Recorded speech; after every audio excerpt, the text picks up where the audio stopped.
in the big picture. In the big picture. I mean, if to put it in chess analogies, I think Eddie at his height in the 70s, when he's dealing directly with the mob, pretty much got an exclusive on that French Connection product, along with maybe 10, 12 other black guys in the country who have access to that bag. Same with Frank Matthews. Even though he's doing his own thing, bringing in that French Connection bag. Nicky and his crew up there in Harlem, they running through it. Frank Lucas and his crew. Ike Atkins doing what he was doing coming out the military. Sergeant Smack. Let me see if I can get this without tearing up some stuff. Because we've spoke on him again, but if you don't know, even a black man this big, who Don Diva recalls as Sergeant Smack Atkinson, the biggest African-American heroin trafficker in history. Great story. Actually, remember, we got a chance to meet the legend. Right there in Harlem. Up in Harlem at Black Star, at Pop's place there on Lenox Avenue back in the day. Yep. Shout out to the legend of Black Star books and videos. We got a chance to meet Ike Atkins. And, in fact, he was there. Again, we don't hate. Don't just read Motown Mafia if you want good reads. A lot of good stuff. Sergeant Smack, the legendary lives of life and times of Ike Atkinson, Kingpin, and his band of brothers. Great read. Shout out to Ron Chespick, also another guy who we networked with early on. Does some great stuff in the crime space. Absolutely.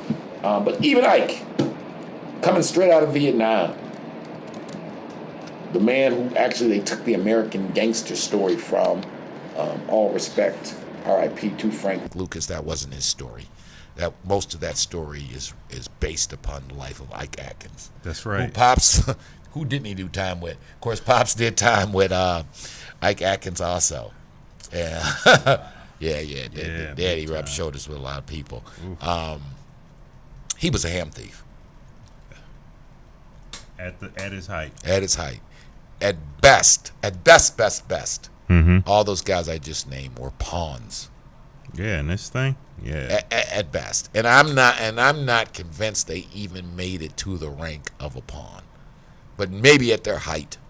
And if the game is cataloged that the cartels and are rooks and bishops, the bankers and the money launderers are the kings and queens of this shit. Yes. Assuredly they switch or interchange. The bankers, the politicians who run these countries, they're the kings and queens, and then you got the money launderers who work directly for the bankers and politicians, and those are your other rooks and knights and things, and military officers. Yeah, all over the world, from the U.S. to Hong Kong, from Nigeria to Nicaragua. You can watch Snowfall, which is a lot of fantasy, but Snowfall again based on real shit that happened with Freeway Ricky and the CIA and all that. Freeway Ricky show you in our community we make him out to be all that, but wow, was he not a pawn at best? Speaking of Ricky, those folks from Snowfall finally reached out to him. Did they? Yes, they did. Well, we're gonna take a small amount of credit because we've been on that. That just ain't right. It didn't sit right with none of us. It just wasn't right. I mean, you guys just took the man's life story and made who knows how much money Netflix earned from the success of Snowfall. Yeah, definitely. So really, they reached out to him. Yeah, they reached out to him. I mean, this is like public. I'll send you a link to the post. Look in the comments for the link to this post.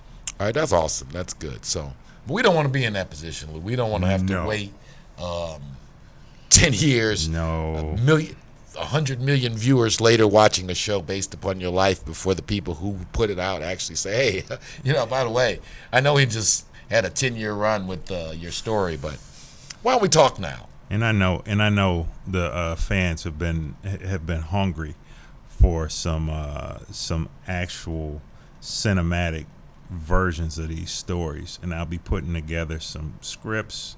We got some top-notch talent to start shooting, so look out for it coming soon. Yeah. this is going to happen one way or the other. You know, we are pursuing, as business people, all the different avenues, but this story will come to the big screen. Yeah. Well, it's going to come to the big screen, the medium-sized screen, The and the small small screen. screen. So your Yeah. phone, your computer, and your television set, and at a movie theater. And at a movie theater all coming near you. All that's going down. So tie it back up again. Yeah, Sylvester Sil Murray, Detroit legend. I did give us. Remember back in the T-shirt days? Mm-hmm. They did a T-shirt on Seal. He was one of the people. Those guys. You may have even did a Seal T-shirt. Wow. Yeah. Come to think about it, He was on that list. That, we gotta do a post on Showboat. Yeah, the guy did 2,500 T-shirts for. Wow. You remember Showboat? I do now that you say it. Yeah. All right, yeah, we need to do that. We need to do that. God rest his soul. God rest in peace. All right, so there it is. Sylvester Sil Murray, another Detroit legend. You're gonna do some follow up on the real ones also on him. Absolutely. So appreciate you guys. I hope you guys are hitting that like, share, and subscribe button. Of course, you know you guys can find us if you're not following the pod itself on Spotify. You can find us on Anchor and Spotify, right? Yeah, Anchor and Spotify. Soon to be up on iTunes. But if you're checking us out on YouTube, make sure you hit that like, share, and subscribe. But yeah, if you like the pod, especially we're going to do some longer content, you can't just sit in front of your phone or your TV to check it all out. If you want to hear some of this content, you can check us out on the pod. Turn us on when you're in your car, when you're on your commute from here to there to here. Still be able to absorb some of this content because we want to share what we know. And we always open to learn some more. So make sure you guys keep hitting those comments. We appreciate all the people in the comment section. Absolutely. So you good, Lou? I'm good. We got a shout out to my man Visor. He has 2 restaurants. One is the Chicken Stop. And he just opened up a seafood restaurant. The name escapes me, but DeCarlo Stewart, big up to you. We got Motown Mafia, Making of the Mafia, Motown Mafia X, Yes. and the sequel. Yes. And Hustle and Grind coming up in Detroit. Check it out on the web. You can already search it because the date coming up in June, I want to believe, is that second Saturday in June, but don't quote me. But if you look up Hustle and Grind Book Fair, we will be one of the premier vendors at that event. We don't do a lot of that kind of stuff, but that is the home team, the woman who actually brought this project home in conjunction with your aunt, Anita Flanagan. Yes. Shout out to Anita. Shout out, Auntie. Shout out to the whole family there at that house, in your house, your family's house, where this whole project began. Oh, yeah. But Michelle Moore, Say You Promise Publishing, she was integral in this book coming to life, and of course this book spawned the award-winning documentary, which is available, Motown Mafia, on Amazon Prime and Tubi TV, and which of course led to Kingpin's Kid Radio, which now led to the Big Boss Filmworks YouTube channel, which now has led to Motown Mafia podcasting. So Yes. This is promoted by Michelle, so we're gonna definitely support it. I mean, I can't leak it, but there's some big people that she's got lined up that are going to be here. And again, last year it was a great success. So if you're here in Detroit or going to be in there in June, Hustle and Grind Book Fair, Big Boss will be there. We may get a poll. I'm trying to see if they're going to, they know if we get a poll. Y'all know what I'm going to do if they let me put a poll up in there. I'm just trying to see if the authorities will let us let our hair down a little bit to really put on the extravaganza. Yeah, there you go. But yeah, shout out to Michelle, Motown Mafia, Memoirs of a Kingpin's Kid. And there's going to be some other great authors there. Big Man on Campus, obviously, will be there. New edition. Big Man on Campus, a fictionalized version of my college life. And, oh my God, I don't have a Getting Off Zero Mind Right, Money Right copy, but check that out. Yeah. Entrepreneurial aspirational book that me and Lou put out. Definitely. In conjunction with our brother Ray Tatum of Getting Off Zero out of Atlanta. You can look him up at www.gettingoffzero.atl. Oh, yeah. And we got the extension of Getting Off Zero, our Money Mondays, we talk about business, entrepreneurship. We talk about hustling, from the grassroots level. And if anybody's interested in maybe being covered, hit us up, bigbossfilmworks@yahoo.com. And then we also have sponsorship opportunities. That's for any of these shows. Yes. All that's coming. So again, we're about to hit a milestone on the channel. The support is amazing, man. It's just, it's been a ride. It was just 2019. It was actually April 2019. We did our first YouTube post. Yes. Seems like a long time, but it's been a very short time. It actually, technically longer than that. Our official podcasting style YouTube we did in 2019, where we really started to get the attention. But before that, we had a few other posts that we were putting Kingpin's up. Kid Radio, which Kingpin's Kid Radio. That, you just posted some of the best of the Kingpin's Kid Radio and Money Mondays. And it was exactly. It was Money Mondays, but that is the plan. I will be posting Kingpin's Kid Radio. Some of the old 2014 footage that we had. Yeah, so we want to share. God has been so good to us here. Shout out to Uncle Butch too. Just saw Butch yesterday. The Black Dispatch. Big up to the Black Dispatch coming back very soon.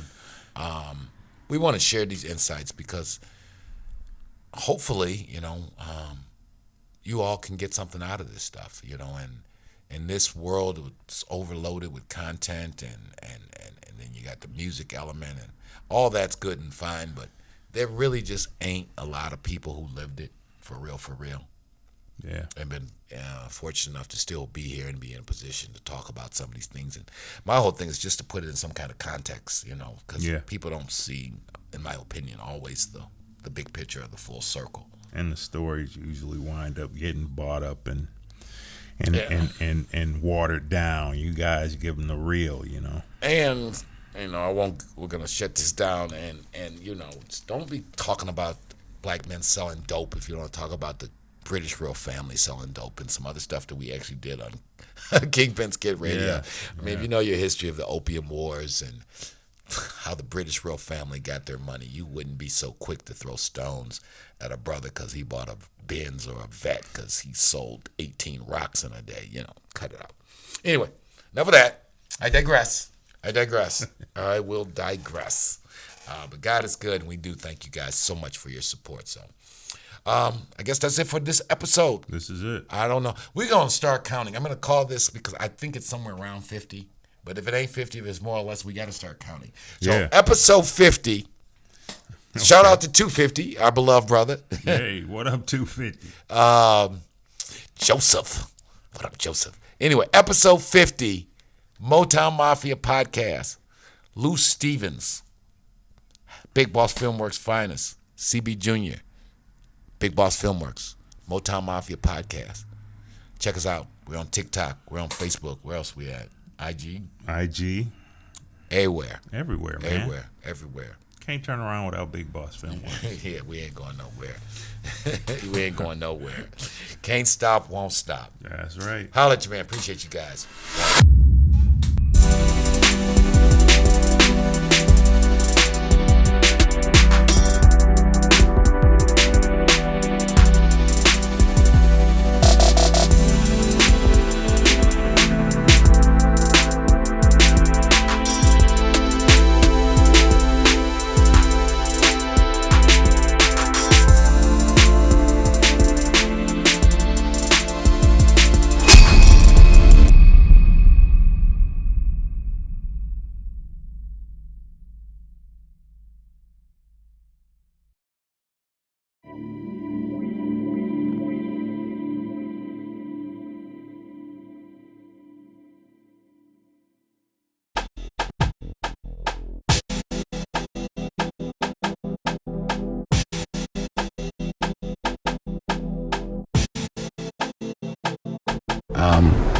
It was just time to really tell a great untold Detroit story because it kind of covers Detroit at its zenith.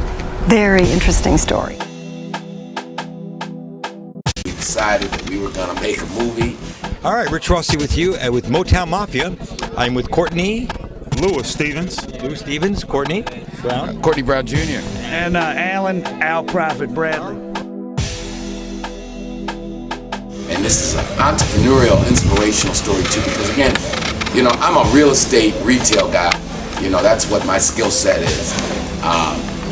But I'm a businessman, so I was like, you know, we're gonna do it. You know, sometimes when you got a dream, you won't have all the answers on how you're gonna do what you're gonna do. What made this one unique was not so much the crime, but the intertwining with Detroit's history and the Motown era and kind of the economic decline of Detroit. And it's really the story of a family. And from some perspectives, has a happy ending, like you said.